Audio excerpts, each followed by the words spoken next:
secret oaths.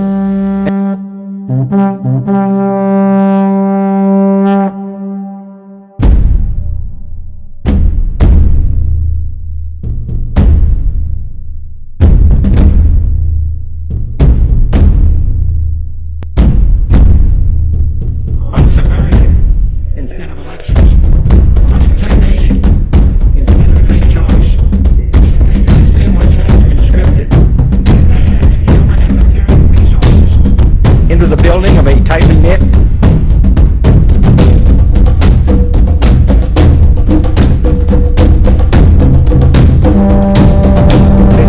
and political operations. Its preparations are concealed, not published. Its mistakes are buried, not headlined. Its dissenters are silenced, not praised. No expenditure is questioned, no secret is revealed. That is why the Athenian lawmakers so decreed it a crime for any citizen to shrink from controversy. I am asking your help in the tremendous task of informing and alerting the American people, confident that with your help, man will be what he was born to be, free and independent.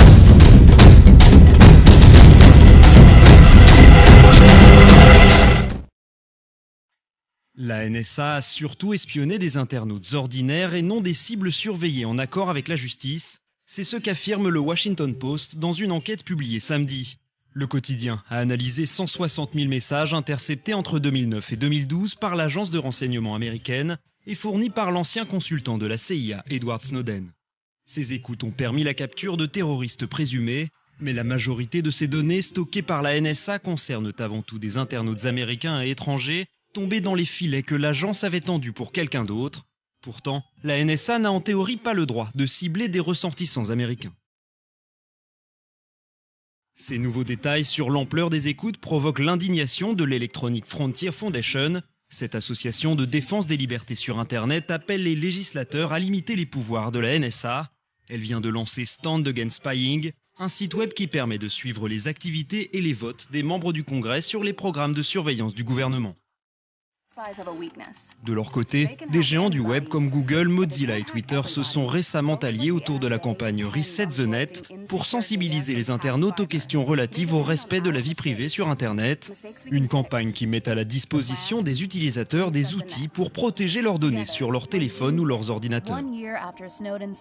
Nous avons une relation avec les États-Unis d'Amérique. C'est un pays démocratique, ce n'est pas une dictature. Il y a une justice indépendante. Donc ce sont des dossiers extrêmement compliqués. La question aujourd'hui, Pour en venir une dernière fois à Snowden, voilà un homme quand même qui nous fait des révélations qui nous concernent à titre personnel et la nation tout entière est concernée. On ne peut pas le laisser tomber, Manuel Valls. En même temps, nous ne connaissons pas ni les documents, s'il y a des documents, ni la réalité de toutes ces informations, de toutes ces révélations. Donc il faut être prudent. Les services secrets. Les Américains n'ont pas besoin de nous espionner. Nous avons besoin de systèmes de communication et de systèmes technologiques pour espionner ceux qui s'en prendraient aux intérêts fondamentaux. Donc les Américains n'ont pas besoin de nous espionner. Nous, on n'a pas besoin d'espionner des pays amis. Et si les Américains nous espionnent, vous leur dites quoi? Que ce serait particulièrement grave et qu'il faut mettre fin à ces pratiques. Snowden blew the whistle on American efforts to spy on innocent citizens. Today, we all blow the whistle. Protect Snowden! Protect Snowden! It's about privacy of internet! The US government has filed criminal charges against Edward Snowden. Washington now wants help from Hong Kong officials because Snowden's been hiding in the Chinese territory since unleashing the revelations about the National Security Agency. Les États-Unis ont travaillé dur pour faire de Manning un cas exemplaire et dissuasif, en le torturant psychologiquement, dans le seul but de communiquer dans les médias. Je savais ce qui était arrivé à Chelsea Manning. Je n'ai jamais eu de doute sur la manière dont mon affaire allait se solder. On a appris il y a un peu plus d'1 heure qu'Edward Snowden venait de demander l'asile politique à l'Équateur. L'Équateur est finalement la destination finale du fugitif Snowden, même si à l'heure où nous parlons, il est encore à l'aéroport de Moscou. Voilà une histoire qui ferait un bon roman d'espionnage digne de la guerre froide. La Russie comme l'Équateur ont un point commun, leur défiance à l'égard des États-Unis. Snowden, citoyen américain, a osé entre guillemets trahir son pays. Il est donc logiquement le bienvenu à Moscou comme à Quito, capitale de l'Équateur. Even if he does find a country willing to offer him asylum, there's no guarantee he'll actually arrive at his desired destination. Daesh croit qu'il est autonome, mais en vérité Daesh ne se rend même pas compte qu'il est manipulé par les grandes puissances dans le plus grand secret. Évidemment que les peuples, les États, même les États ne le savent pas. C'est un État dans l'État. Comme dans tous les pays du monde. C'est pas la CIA, c'est pas le Mossad. Il y a un Mossad dans le Mossad, il y a une CIA dans la CIA, il y a un FBI dans le FBI. Et qu'ils sont 3 ou 4 ou 5 ou 10 à agir. Personne ne le sait. C'est comme dans la franc-maçonnerie. Il y a une franc-maçonnerie dans la franc-maçonnerie. 99% des francs-maçons ne savent même pas ce qu'est la franc-maçonnerie. Ce n'est que dans la dernière loge, je crois, si je ne me trompe pas, la c'est que le terrorisme, là-bas, avec le Patriot Act, ici même en France, n'est qu'un prétexte. Et qu'en fait, on espionne, soi-disant, ses meilleurs amis. On espionne pour l'économie. On espionne pour la diplomatie. On se tire des bourres. On n'est pas en confiance. On se méfie les uns les autres. C'est une dégradation profonde des relations internationales dans le monde dans lequel nous sommes. Alors, on reviendra sur ces questions. Il y a les faits, j'allais dire, les retranscriptions, et puis en dessous, vous voyez, le commentaire. Voilà, c'est-à-dire que la NSA fait des commentaires sur ce qu'elle a entendu. Alors, on va prendre les exemples que vous avez publiés sur Mediapart ce soir. Celui-ci, par exemple, du 22 mai 2012. Hollande a trouvé la chancelière obnubilée par le pacte budgétaire et surtout par la Grèce qu'elle a laissé tomber. Il faut préciser qu'il vient tout juste d'être élu. On se souvient de cet avion foudroyé. Il venait d'être élu, investi. Il prend cet avion, il part parce que la Grèce, effectivement, menace de sortir de l'euro. La conversation qui est écoutée est une conversation entre le président de la République nouvellement élu et son Premier ministre à peine nommé, Jean-Marc Ayrault. C'est une conversation d'actualité, c'était il y a 3 ans, mais il parle du Grexit. Et en fait, François Hollande veut organiser secrètement une réunion avec l'opposition allemande, c'est-à-dire le SPD, qui n'était pas aux affaires, pour faire pression sur Madame Merkel. Et les États-Unis suivent ça pas à pas. C'est important, car quand on regarde les codes de ces documents, on voit parfois foreign satellite. Cela veut dire que... Satellite étranger. Ça veut dire qu'il y a une sous-traitance étrangère et en l'occurrence la sous-traitance. Vous allez voir encore de nouvelles surprises qui vont vous montrer comment c'est organisé. C'est un système totalement industriel, vous l'avez dit, systématique de surveillance. Alors, autre exemple, c'est le 30 octobre 2008, Nicolas Sarkozy, là je cite le commentaire de la NSA, qui croit que Washington tient désormais compte de certains de ses conseils. Voilà, parce qu'en fait, Nicolas Sarkozy se voit, c'est le commentaire de la NSA, ce n'est pas le nôtre, se voit comme le seul à pouvoir résoudre la crise financière mondiale. Alors, les feuilletons Sarkozy est assez drôle, parfois c'est un peu plus inquiétant puisqu'il s'agit du Proche-Orient et de comment on peut faire bouger les choses au Proche-Orient. Vous voyez bien que anticiper par l'espionnage, ça permet d'entraver, y compris des solutions qui peuvent améliorer les choses. Dans le cas de Sarkozy, dans un understatement, pourrait-on dire, il se moque un peu de lui, d'autant plus que non seulement il se voit comme le sauveur du monde, mais il y a un passage moins anecdotique où Nicolas Sarkozy intervient pour qu'on parle absolument, lors d'un voyage et d'une rencontre avec Obama, des intérêts du groupe Pernod Ricard. Et la National Security précise qu'il y a peut-être des liens entre ce groupe, qui est le 2e groupe de spiritueux mondial, et Nicolas Sarkozy. Je dis juste que dans les réactions rares que nous avons pu obtenir, celle de M. Guéant notamment, mais M. Lelouch, qui était ministre du Commerce extérieur et dont les positions pro-américaines sont connues, a cette phrase assez drôle: « Moi qui étais un grand ami de l'Amérique, je le suis moins ». Alors, autre exemple justement. Ce que promet potentiellement la révolution digitale numérique, au lieu d'être utilisé pour refonder nos démocraties, est utilisé au niveau des pouvoirs politiques, au niveau des puissances étatiques, pour déréguler tout, pour permettre une bagarre permanente, un espionnage, une déloyauté, une surveillance qui a des incidences. Par exemple, on voit que dans le cas de Jacques Chirac, c'est la question de qui va être patron de l'ONU, qui va être le secrétaire général des Nations Unies. Et le candidat de Jacques Chirac, eh bien, les États-Unis savent qui est le candidat de Jacques Chirac, eh ben, ils vont faire en sorte que ce ne soit pas lui. Sur des choses... Rappelez-vous comment la France s'est comportée vis-à-vis de Snowden. Nous ne lui avons pas tendu la main, ce lanceur d'alerte. Nous avons même essayé de détourner l'avion du président bolivien en pensant que Snowden était dedans. Or là, nous voyons bien l'utilité de ces lanceurs d'alerte. Or, je voudrais dire à ceux qui nous écoutent qu'hélas, le gouvernement vient d'introduire dans la nouvelle loi renseignement un amendement qui n'a pas le temps, puisque c'est une procédure non démocratique. Là, vous parlez de la loi renseignement en France. En France, eh bien, il vient d'introduire un amendement qui ne sera pas débattu en séance, qui fait que les lanceurs d'alerte, qui pourraient être au sein de ces services, s'ils veulent dénoncer des choses, ils ne pourront pas sur une barrière qui est le secret défense. Le secret défense les empêchera de venir dénoncer cela. Et vous voyez bien, pour vous... Le dossier de l'espionnage international des télécommunications n'en finit pas de rebondir. Ce mercredi, ce sont l'Union européenne et le gouvernement allemand qui ont demandé des explications au Royaume-Uni, mis en cause à son tour après les États-Unis pour un programme de surveillance appelé Tempora. Le gouvernement allemand doit faire tout ce qu'il peut le plus rapidement et le plus fermement possible pour obtenir des réponses sur ces programmes. C'est ce qu'a déclaré la ministre allemande de la Justice.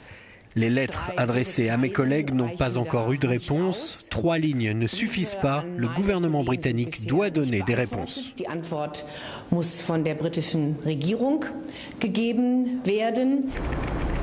C'est Edward Snowden, l'ex-consultant informatique de la NSA, qui samedi a révélé que les autorités britanniques avaient accès, elles aussi, à des fibres optiques transmettant des données Internet.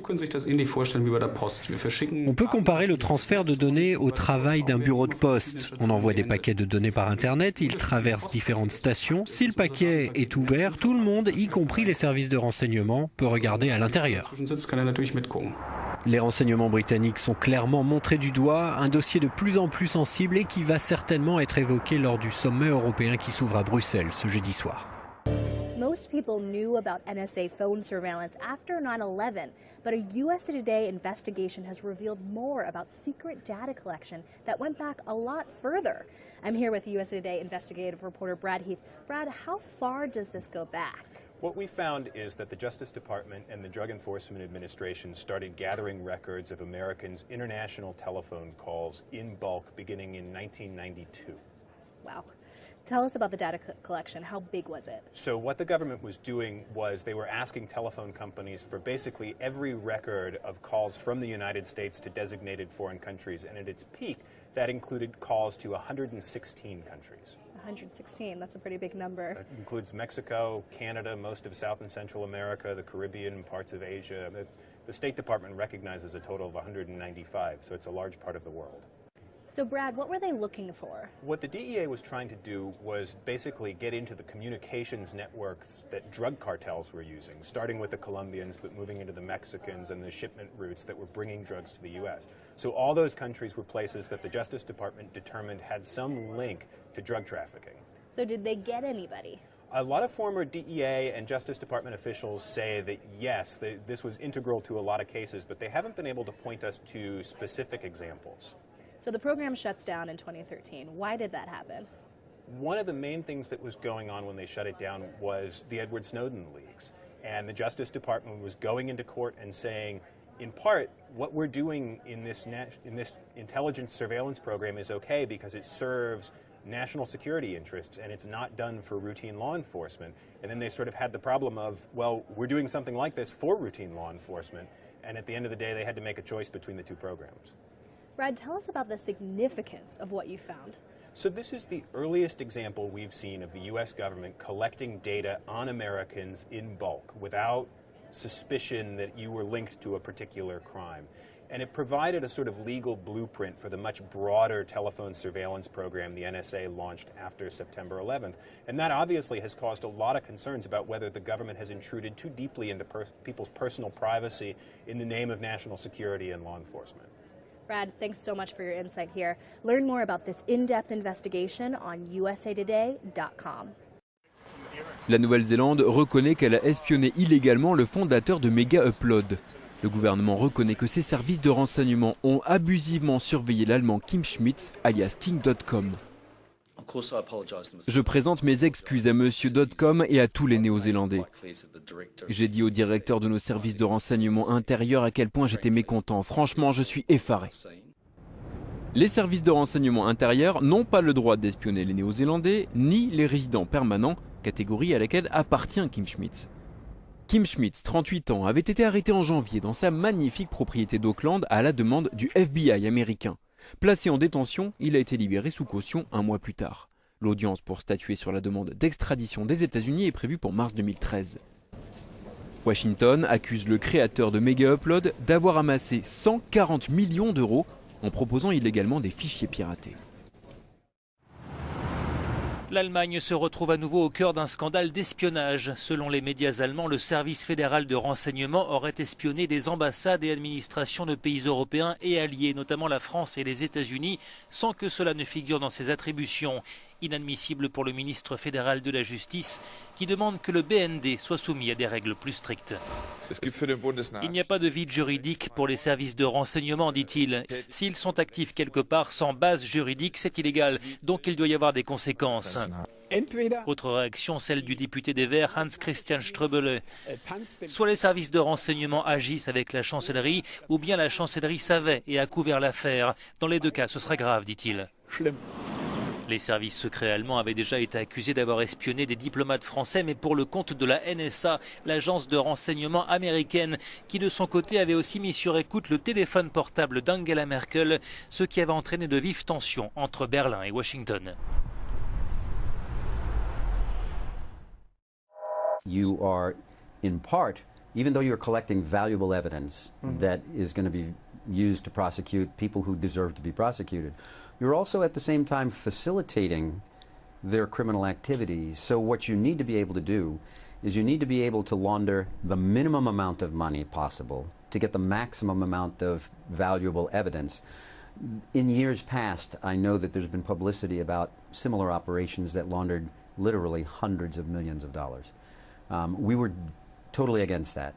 It may sound like a lot of money to some people, but we laundered, in this case, over 2 years, $34 million. But with $34 million, we were able to get not only the evidence concerning some of the people involved in command and control of the Medellin cartel, but also the senior bank officers of the 7th largest privately held bank in the world, a bank that had a presence in 72 countries.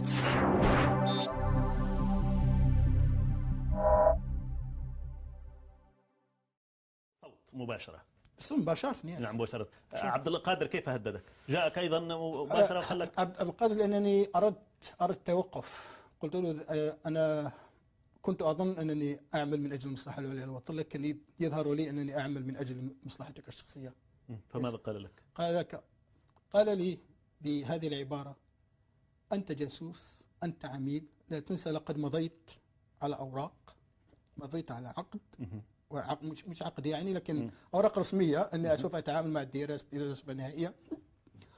أيضا قال لي: رصاصة واحدة في رأسك وقائمة الإرهابيين طويلة هكذا بالحرف الواحد. والتهديد الثاني قال لي: والدتك. ماذا سيفعل بها؟ يقتلها. قال لي: تخيل. هذا عبد القادر ما زال إلى الآن في المخابرات. ما زال الآن. اسمه الكامل هذا عبد القادر؟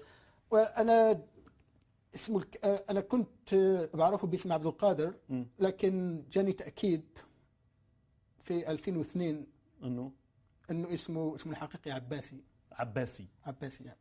جاني هذا تأكيد من جهة. نريد أيضا بعجالة حتى نختم هذه الحلقة، الحواجز المزيفة للجيش، أريد أن أعرف يعني كيف كانت تتم بالضبط. كلها كانت تحت غطاء الإسلاميين؟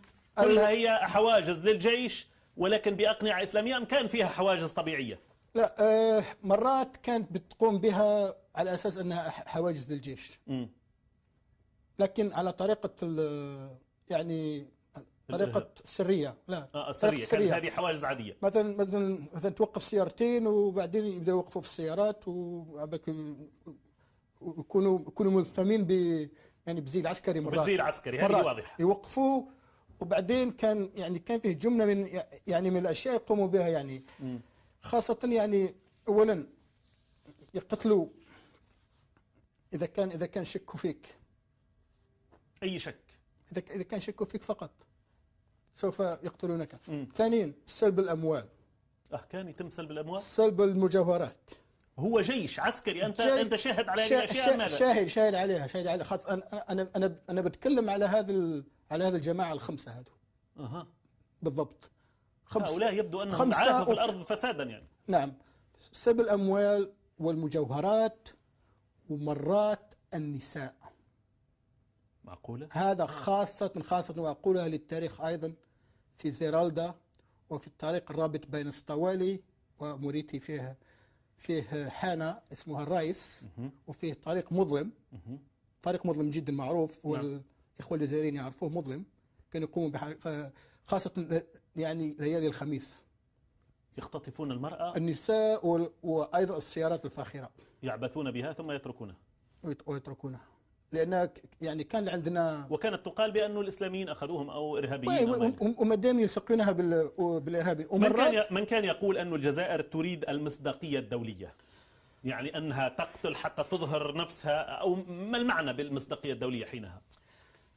عبد القادر هو الذي كان يقول هذه العبارة: نريد المصداقية الدولية. كيف؟ ماذا كان يعني؟ نريد التعاطف الدولي مع الجزائر.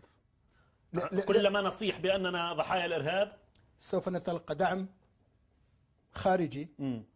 لأنه يعني نقول بكل صراحة، يعني كان فيه إرهاب في الجزائر، يعني واحد ما ينكرش، لكن مش بهذه الفظاعة اللي يعني اللي صوروها هما.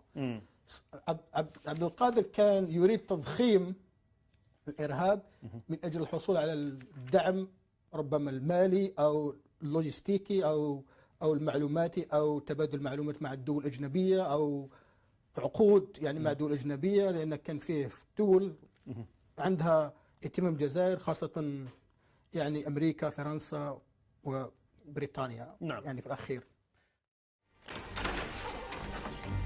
The movie The Lives of Others showed how an army of spies was needed to monitor the people of East Germany in communist times.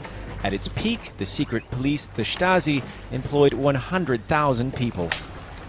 Now all it takes is a couple of hundred lines of computer code in a program called a Trojan to do the work. Using the Trojan, the government can access essentially everything on the computer, everything you type, everything that's on the screen. Members of Germany's Chaos Computer Club found such a Trojan running quietly in the background on the hard drives of two suspects arrested by German police.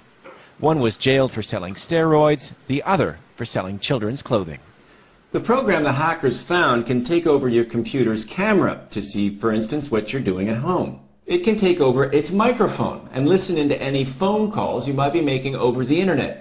And it can take a picture of your computer screen, a screenshot, every 30 seconds. But there's a problem. The law only allows police to listen in on internet phone calls. They're not allowed to access anything else on the computer, like the contents of the screen, the files on the hard disk, the contents of the webcam, what you say into your microphone. They're not communicating. And all that would have been possible with a Trojan. But the Federal Interior Minister told journalists there was no police state in the making, and the government would look again at what software it used. Meanwhile, listening in to internet phone conversations would continue. Now that we have new forms of communication, he said, we have to enable our authorities to monitor that kind of communication. You can't forget that it all enables criminals to work better together. But the hackers say the governments, federal and regional, can't be trusted. And they warned that if there are new government Trojans out there, they will likely be much harder to find. Nick Spicer, Al Jazeera, Berlin. George Bush a démenti avoir utilisé cette technique. First I've heard of it is sitting here this morning. Campaigns take bizarre twists. This has got to be one of the more bizarre accusations. We don't need to be, as far as I'm concerned, our campaign, or the Republican, in this case, National Committee, doesn't need to be manufacturing, kind of subliminal message to get my message out.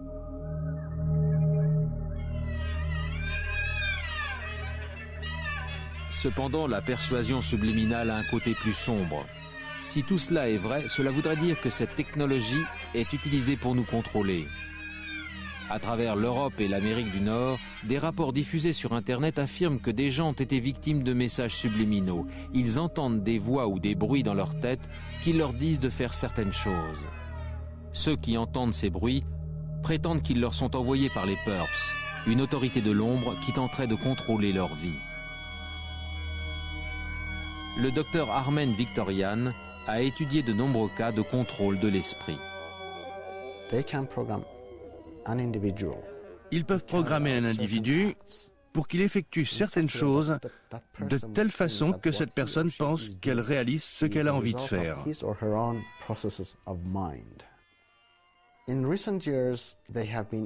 Récemment, ils ont été capables d'identifier et d'imiter des émotions humaines. La peur, la paranoïa, le désespoir, l'agonie, l'anxiété et la colère. Les théoriciens de complot pensent que les PURPS utilisent des micro-ondes, des fréquences radio et parfois des hologrammes. Des preuves existent pour étayer cette idée.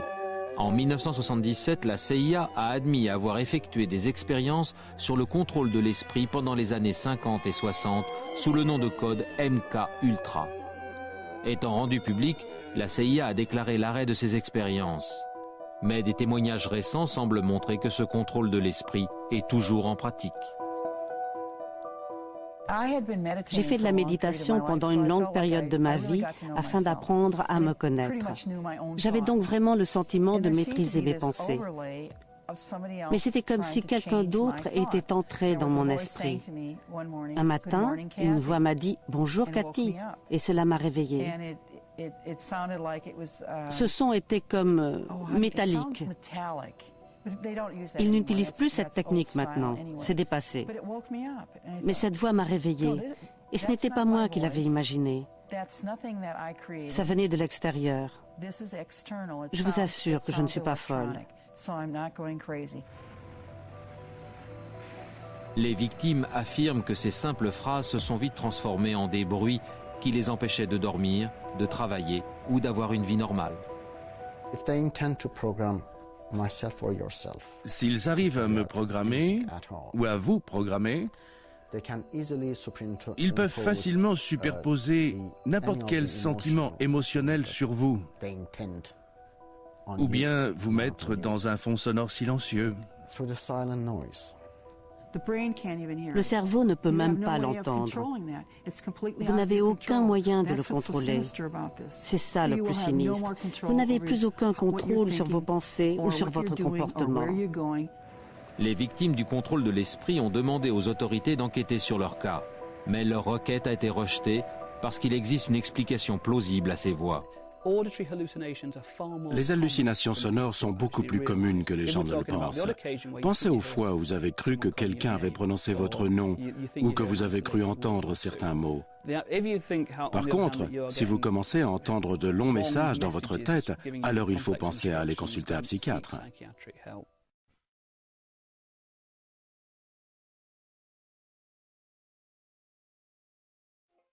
Les scientifiques expérimentent depuis longtemps la fusion de l'homme et de la technologie.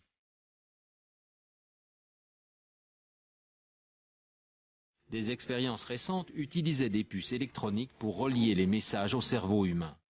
Les théoriciens de complot pensent qu'une fois implantées sous la peau, ces puces peuvent servir à traquer les gens et même à influencer leurs pensées.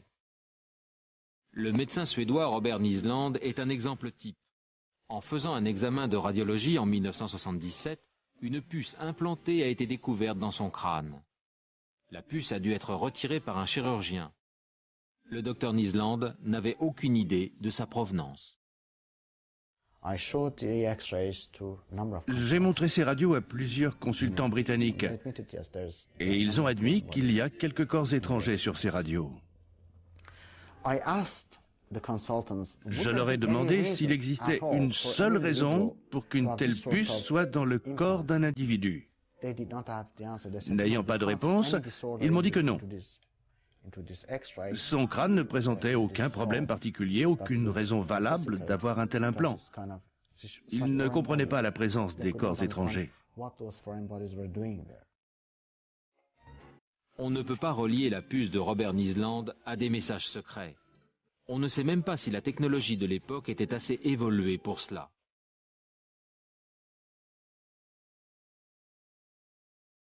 20 ans après, on en est toujours au même point. En 1998, le professeur Kevin Warwick de l'université de Reading a réalisé une expérience pour tester l'efficacité des implants humains. Il s'est fait implanter une puce dans le bras gauche qui envoyait des messages à un ordinateur. L'ordinateur pouvait suivre mes déplacements autour du bâtiment. Ainsi, quand j'empruntais la porte principale, l'ordinateur savait que c'était moi grâce à la puce. Il allumait la lumière et disait bonjour. Impressionnant, mais il y a une grande différence entre suivre les gens et changer leurs pensées et leurs comportements. À ma connaissance, cette technologie reste limitée sur les humains. Il y a encore quelques progrès à faire pour que les implants permettent aux gens handicapés de se déplacer. Mais en ce qui concerne les implants pour espionner les gens, il faudra attendre encore un bon bout de temps pour que cela puisse être utilisé. Mais tout le monde n'est pas convaincu. S'ils veulent le faire, la technologie est là. Toute personne peut être suivie en étant programmée sur un satellite relié à des ordinateurs. Il faut une gigantesque énergie pour pouvoir changer les pensées des gens. Il faudrait un énorme émetteur de micro-ondes aussi grand que la Grande-Bretagne. Il serait vraiment difficile d'obtenir des implants indétectables. Il existe des moyens plus simples pour traquer les gens.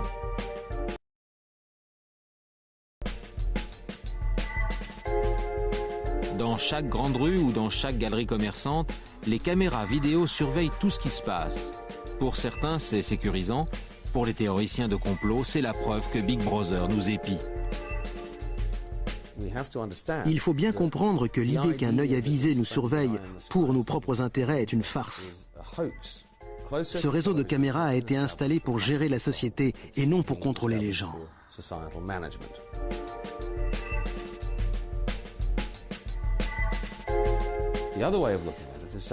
Il y a une autre façon de voir les choses. On surveille toute la population, ensuite on élimine tous ceux qui vivent normalement et on surveille uniquement les personnes suspectes. Cette seconde méthode est utilisée par toutes les autorités au monde. La surveillance de masse, réduite à certaines cibles. Autrement dit, c'est un vrai cauchemar. On voit très bien qu'ils sont utiles, puisqu'ils révèlent une chose que les gouvernements voulaient cacher. Donc ils informent le citoyen des menaces qui pèsent sur lui, sur la confidentialité de ses actes, de ses conversations. Et on voit bien qu'il y a un danger. Il y a un danger évident. Il ne s'agit pas d'être paranoïaque, mais de croire que Hollande et Valls sont des dictateurs ou Big Brother. C'est pas ça. Ouais, mais imaginons un gouvernement un peu moins républicain, que la droite classique ou que la gauche classique, et qui décide finalement de dire, bon, là, on a des adversaires, il y en a marre, on va les écouter. On n'aura aucun moyen d'empêcher ça. Aucun moyen. Puisque la puissance technique est là. Allez. Contrôle par en haut et par en bas.